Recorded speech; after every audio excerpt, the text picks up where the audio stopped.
Shalom. Saat ini biarlah kita membawa hati kita untuk bisa masuk dalam hadirat Tuhan. Kita mau nyanyikan satu pujian dan setelah itu kita bisa mendengarkan firman Tuhan. Hidup kita adalah merupakan satu penyembahan dan kita rindu untuk datang kepada Tuhan. Pujian dan syukurku ku bawa padamu dengan segenap hati ku persembahkan.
Inilah Tuhan, persembahan dari hidup kami,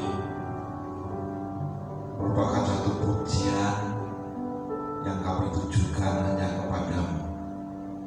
Terima kasih Bapa, terpujilah namamu, kami bersyukur hanya dalam nama Tuhan Yesus kami berdoa, haleluya, amin. Shalom. Puji Tuhan kita bisa bersama-sama kembali saat ini dan kita mau mendengarkan firman Tuhan. Mari kita berdoa terlebih dahulu. Bapa, kami bersyukur pada saat ini kami bisa kembali bersama-sama untuk mendengar firman kebenaran-Mu. Dan biarlah firman ini menjadi kekuatan buat setiap kami, teristimewa di dalam menyambut Jumat Agung dan Paskah. Engkau yang sudah berkorban buat kami dan kami beroleh hidup sampai saat ini. Sekali lagi biarlah firman-Mu ini menguatkan kami dan kami sambut firman-Mu hanya di dalam nama Tuhan Yesus kami berdoa, haleluya, amin.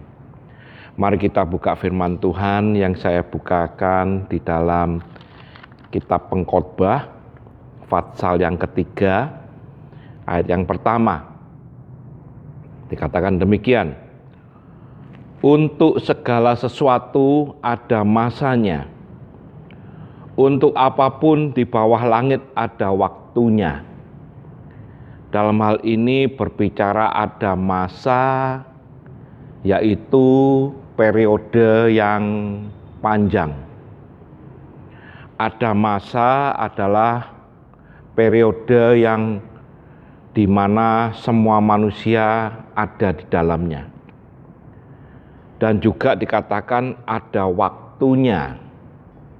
Waktu ini mengatakan bahwa waktu itu berada di dalam masa itu sendiri. Jadi setiap manusia pasti akan mengalami waktu dan juga berada di dalam masa itu. Dan saat ini kita bisa menikmati apa yang kita dengar melalui firman. Biarlah firman ini jadi kekuatan buat kita. Walaupun kita saat ini berada di dalam waktu yang kurang menyenangkan, tapi kita percaya bahwa di dalam waktu-waktu yang ada ini kita bisa kuat, kita bisa ada hidup sampai saat ini hanya karena kemurahan Tuhan.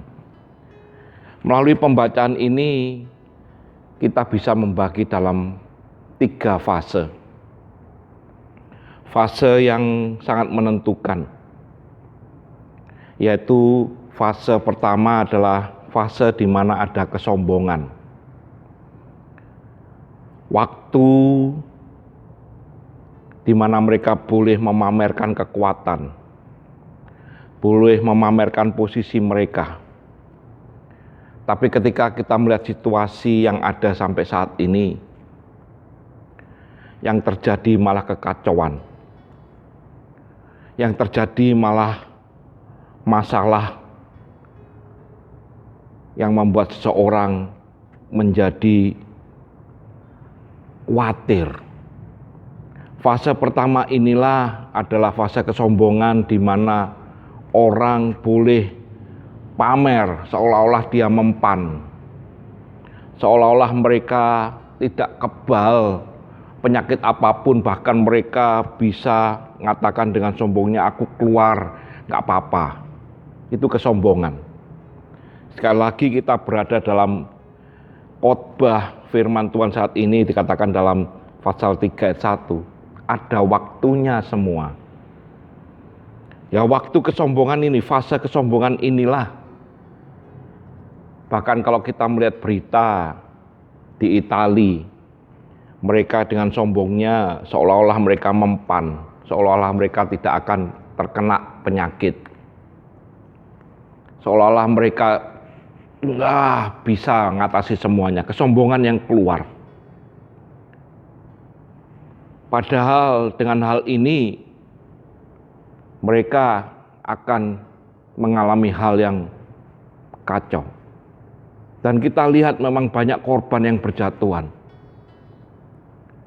Fase yang kedua adalah ketika banyak hal yang terjadi dan mereka tidak bisa mengatasi, maka timbul yang namanya fase ketakutan. Fase ketakutan, mereka mulai mencari siapa, arah tujuannya kemana. Dan mereka juga bisa mencari siapa yang bisa disalahkan.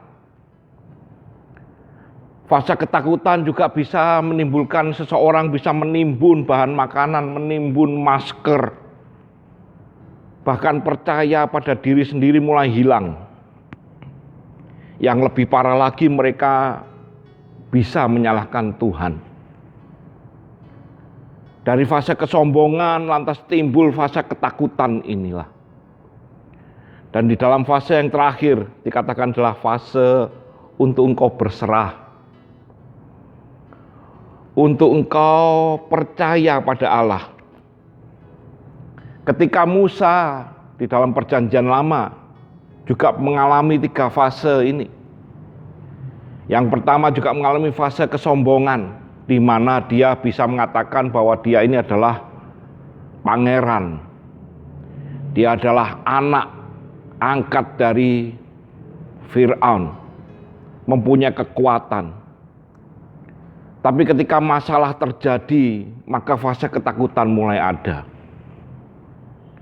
Dan ketika sudah menjalani sekian lama, maka dia percaya dan dia menyadari bahwa ada Allah yang menjadi sandarannya. Dan dia mulai berserah pada Allah. Di dalam Keluaran 33 ayat 15, maka Musa mengatakan, jika engkau sendiri tidak membimbing kami, jika engkau sendiri yang tidak menuntun kami, jangan suruh kami berangkat, jangan suruh kami berjalan. Dalam situasi saat inilah kita juga harus introspeksi.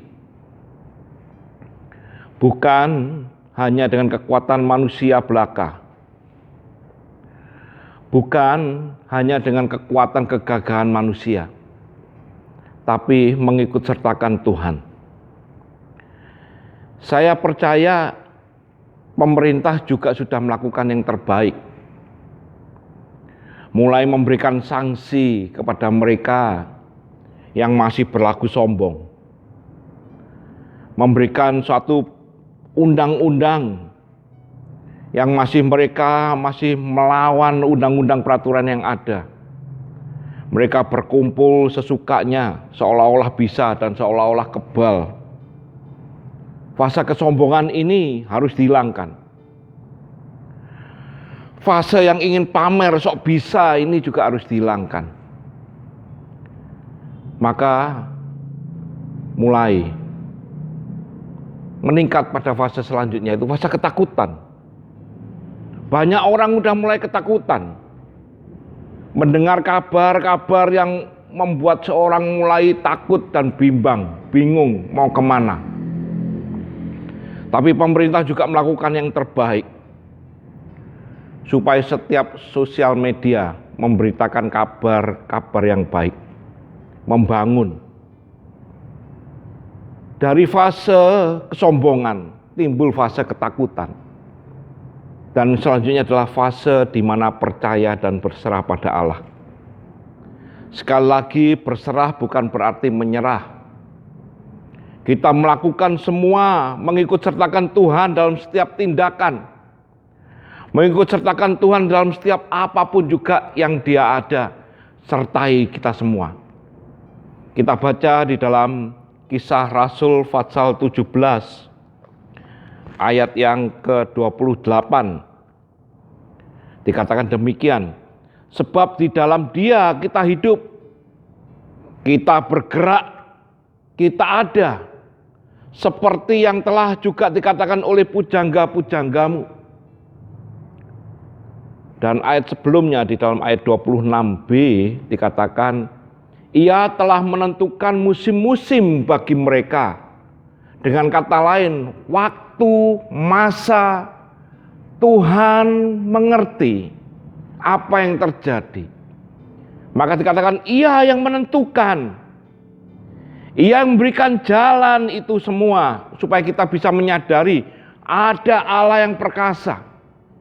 Ada Allah yang lebih dari segalanya.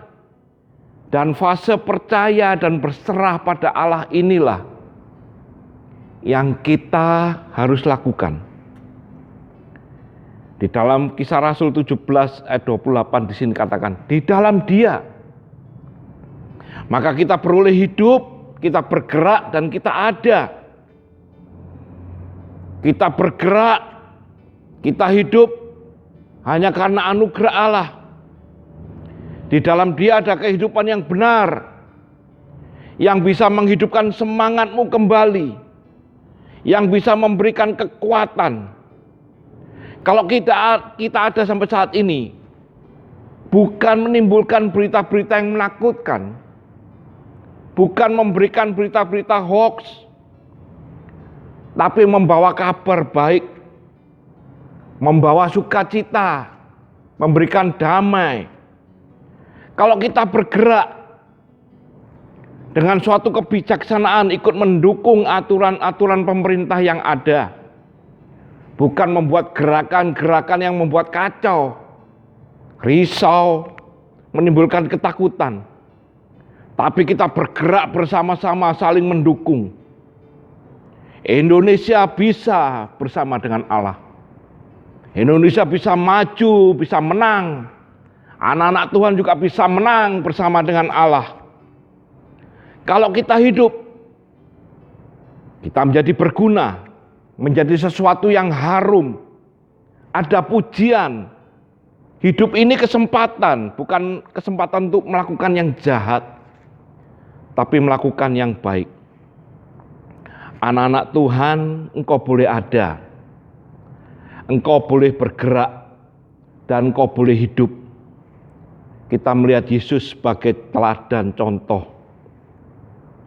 Di dalam Jumat Agung kita juga mengingat Dia yang sudah ada dan bergerak, bahkan sampai rela mati berkorban. Supaya ada hal yang terakhir yang dikerjakan, yaitu kehidupan. Yesus ada memberikan kabar baik, selalu mengatakan jangan takut. Ketika Yesus bergerak, bukti nyata untuk melawan ketakutan, kekhawatiran, cemas. Dan Dia memberi damai, penghiburan, sukacita, semangat baru, kekuatan baru. Sampai Dia mati berkorban untuk menyelesaikan maut. Dengan tujuan akhirnya adalah supaya saudara dan saya hidup. Dan di dalam Paskah inilah kemenangan yang dibuktikan supaya kita semua beroleh kehidupan itu. Dia bangkit, Dia hidup. Di dalam kehidupan inilah kita mengisi dengan apa yang telah Yesus kerjakan, menjadi teladan buat kita. Dan kita dipersekutukan di dalam tubuh dan darahnya, perjamuan kudus. Kita menyatu bersama dengan Dia. Maka kita bisa ada, kita bisa bergerak, dan kita bisa hidup hanya karena anugerahnya. Dan kita juga beroleh kemenangan-kemenangan itu. Jadi dalam Jumat Agung dan Paskah merupakan jalan untuk memperoleh kehidupan yang benar. Baik selama di dunia ini, bahkan sampai kehidupan yang kekal. Yohanes 14 ayat 6 mengatakan, akulah jalan dan kebenaran dan kehidupan. Melalui ayat ini Yesus sudah mengatakan dengan sesungguhnya. Yang diakhiri adalah hidup. Kita memperoleh kehidupan. Tetaplah di dalam Dia. Tetap pandang terus pada Dia. Kemenangan, kehidupan yang kekal diberikan untuk mereka yang percaya kepada Dia. Kita percaya tubuh Kristus yang telah terpecah untuk menggantikan saudara dan saya. Berkorban untuk menggantikan kita semua. Kita percaya darah Yesus yang tercurah untuk menyucikan, memulihkan, mengampuni segala dosa. Sehingga kita memperoleh kehidupan itu. Semuanya itu dikerjakan. Ayat tadi mengatakan supaya di dalam Dia, sebab di dalam Dia kita hidup. Dia sudah melakukan, Dia sudah mengerjakan semuanya. Di dalam Dia kita bisa bergerak. Di dalam Dia kita ada sampai saat ini. Sekali lagi semuanya hanya karena anugerah Tuhan. Biarlah renungan pada saat ini, khususnya menyambut Jumat Agung dan Paskah, bukan kita menjadi lemah, tapi kita menjadi kuat bersama dengan Dia.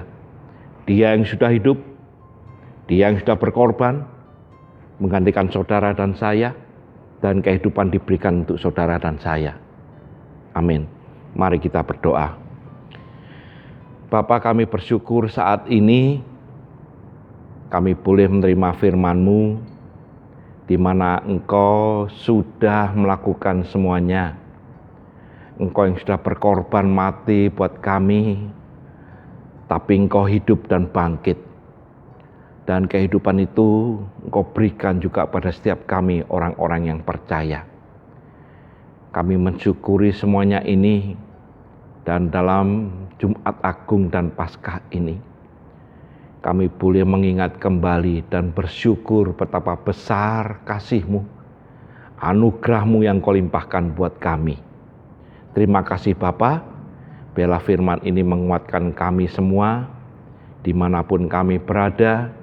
Engkau menyertai kami, Engkau memberikan kekuatan, kemenangan buat setiap kami.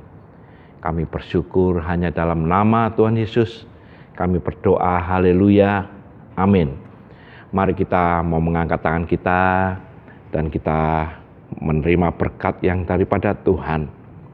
Bapa, sekali lagi hamba-Mu datang padamu, dan kami boleh mengangkat tangan kami, tanda bersyukur dan berserah padamu. Kami percaya Engkau akan turun tangan dan Kau memberkati kami semua. Maka sekarang jemaat yang kasih Tuhan, dimanapun kau berada saat ini, terimalah berkat daripada Allah Bapa, berkat cinta kasih Tuhan Yesus, damai, sejahtera, sukacita yang daripada Allah Bapa, dalam cinta kasih-Nya yang sudah dinyatakan untuk kita semua, dan persekutuan Roh-Nya yang kudus yang selalu menyertai engkau, selalu menjaga, melindungimu, bahkan memberkati engkau mulai saat ini sampai Maranatha Tuhan Yesus datang kedua kalinya. Biarlah kita menerima semua berkat ini hanya di dalam nama Tuhan Yesus Kristus. Dan biarlah kita semua percaya dapat katakan, amin.